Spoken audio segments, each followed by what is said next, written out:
Howdy folks, I'm Jeff Buckley, owner and master technician at my father's shop, Certified Auto Repair.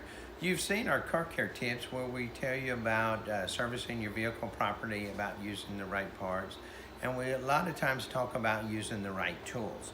But I want to show you this. We're changing the oil on this Volkswagen Beetle, and as you can see right here, this is a cartridge oil housing, and see how it's all chewed up right there from folks that weren't using the right tool.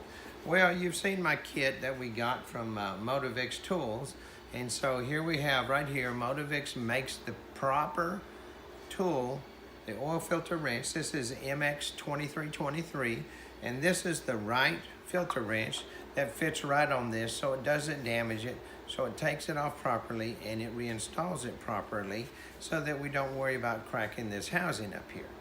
Well, that's what I want to let you know today. As always, I appreciate you watching.